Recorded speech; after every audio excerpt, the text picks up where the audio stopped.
Welcome back to KP's Kingdom, Cooking with KP, and today this is a real mixed bag. I'm going to show you how to make masala prawns with a coconut fried rice with pine nuts. Sounds really weird, but believe me, it is awesome.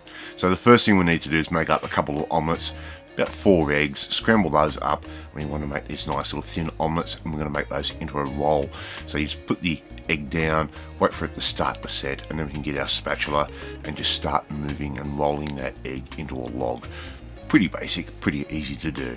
I've got a few rashers of bacon there. I'm just going to cook them very, very lightly. So we don't want a crunchy bacon here. We just want to cook it through enough.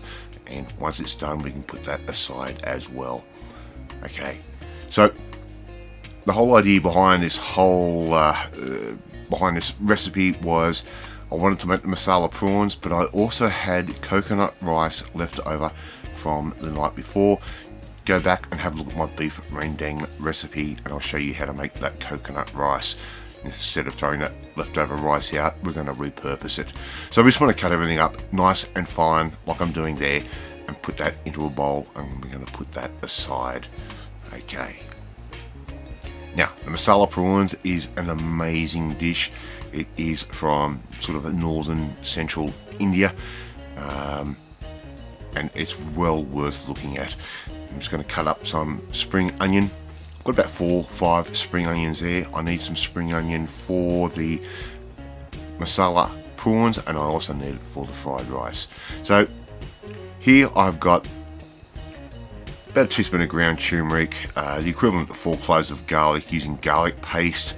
I'm also using a little bit of lemongrass paste and a little bit of that shallot that we just cut up, and also a little bit of ground cumin, around about a tablespoon. I'm also adding in, to give this an Asian twist, a little bit of Zhaoxing wine and a little bit of sesame oil. Believe me, they actually got lost in the actual flavour of the recipe. You did not taste those at all. You really tasted that Indian influence on these prawns. That's about 20 prawns I've got in there. I'm also adding in a couple of teaspoons of fish sauce. I'm just going to mix that through. This is fusion food at its finest. I could not believe how well that actually turned out, considering I went off recipe. I'm adding in about 4 tablespoons of pine nuts into a dry pan, just with the leftover bacon fat there. Just going to toast those off lightly. So we now add in our leftover coconut rice, which has been in the refrigerator overnight and is nice and dry. So you'll need to work that rice in carefully. It does stick together, considering we used coconut cream to make it. If I'd heated that up, it would have separated a little bit easier, but it would not have fried up anywhere near as well. So we just want to keep moving that around. That coconut oil in the coconut cream will start to melt, and we want to keep this all moving around. I'm adding in about 1.5 cups of frozen peas. We want to put those in at this stage so they will cook and they will defrost in time, but also so it will keep that rice nice and light. We don't want this rice to go heavy. A little bit of salt, so we're using a little bit of soy there, around about 1.5 tablespoons, maybe 2 tablespoons, and we're just going to stir that through. A little bit of more sesame oil. That's also going to help keep things nice and light and loose. A little bit of white ground pepper, just to give that a little bit of a kick. And I'll probably, as always, use my Zhaoxing rice wine as well, about 3 tablespoons in total over that rice, and that's going to give it a nice kick of a flavour. We're going to put in another little bit of our spring onion, around about 4 tablespoons. We can add in our ham or bacon, and our omelette pieces, and we can stir that through as well. We don't need to cook this off too hard or too much. We just want to make sure those peas are defrosted and just get it another couple of minutes worth of heat. You can see all that steam coming off. Look at that, isn't that beautiful?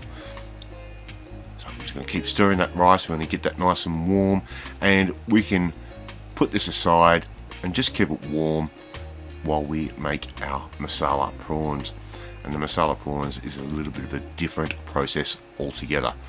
So Here I've got some more ground garlic, around about a teaspoon and a half. I'm also going to go and add about the same again of ground ginger paste, and I'm also going to add in a little bit of lemongrass paste. Why? Just because I wanted to, and it is definitely worth it. A 400 gram can of diced tomatoes straight into a nice warm pan.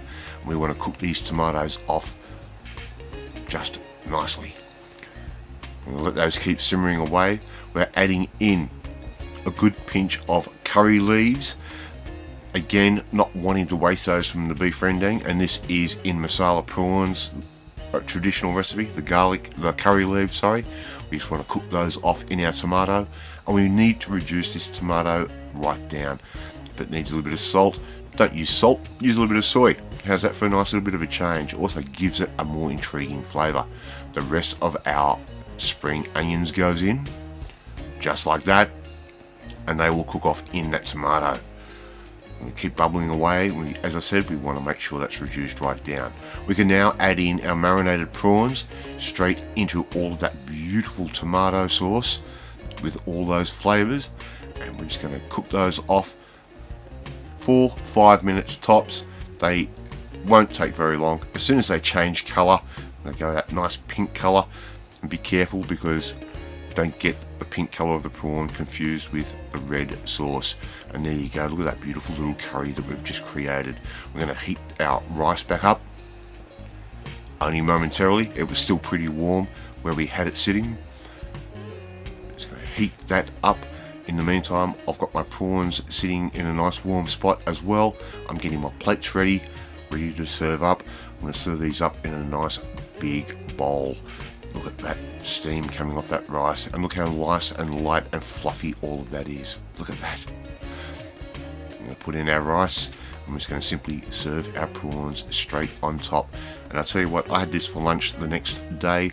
Absolutely amazing flavours. Alright, love to see you try and make this one at home. It is quite simple. I've made it a little bit more complex in the way I've created it. It's not traditional at all. I'm going to call it modern cuisine. Alright, as I said, try and make this one at home. It's not that hard. If you like this video, hit that like button. It gives me confidence. It should make you feel warm and fuzzy too.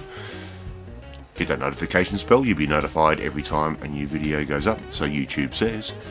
But more importantly, if you want to know, first of all, how to make that coconut fried rice, go back and have a look at my beef rendang video. And I also want you to come and join the family. Hit that subscribe button and you'll never miss another one of my videos again. I will catch you next time. Bye!